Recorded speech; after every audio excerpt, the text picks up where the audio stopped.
in this life, when a person lives, many a times a person does good deeds, but then they also, with it, not having a right reaction, they develop false likeness or 𝐿𝐼𝐻, or actually thinking of oneself that one is a person of paradise, and so doing good deeds and then having this decision, or you may say opinion about oneself, that one is forgiven.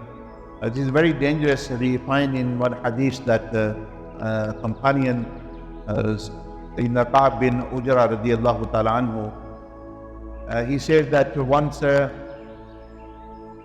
I was ill and I was not able to attend the masjid, and Rasulullah sallallahu alaihi wasallam inquired about me that I have not seen 𝐾𝐻 bin Ujra. So Sahaba Ikram Rizwanullahi Majma'in said he is not well. So he said that the Prophet ﷺ came to see myself, and I was happy, and the Prophet ﷺ also said, rejoice, be happy, glad tidings for you. And as soon as Rasulullah ﷺ said this, a voice came, 𝐾𝐻, good news of paradise, glad tidings of paradise for you.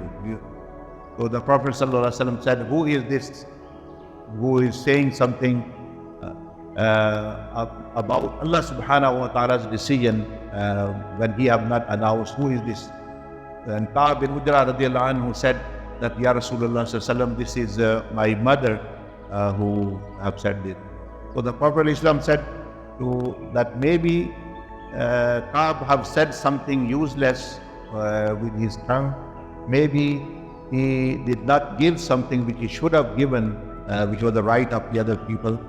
So meaning that there are these things, because of these things which a person sometimes never notices, the person can be held accountable.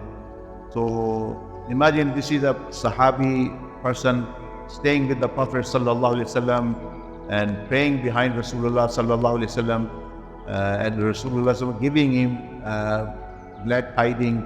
But still the Prophet ﷺ is saying that one should not make a decision unless Allah subhanahu wa ta'ala reveals, and upon actually the Prophet ﷺ, he gave glad tidings of paradise to certain people, which obviously was wahi.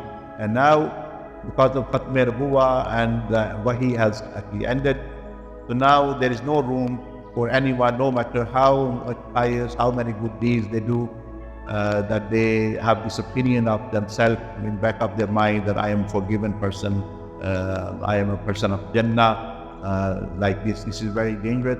Plus it shows that deeds like useless talk and stopping what is due to others, the rights of others, can actually cause the person actually stop from entering Jannah. So may Allah subhanahu wa ta'ala enable us firstly to do the good deeds, but at the same time leave the decision to Allah Jalla Majduhu for on the day of judgment to make what He make. We should actually consider ourselves actually privileged that we are doing good deeds with the tawfiq of Allah Jalla Majduhu. Acceptance is from Him, and the value He will actually put on them.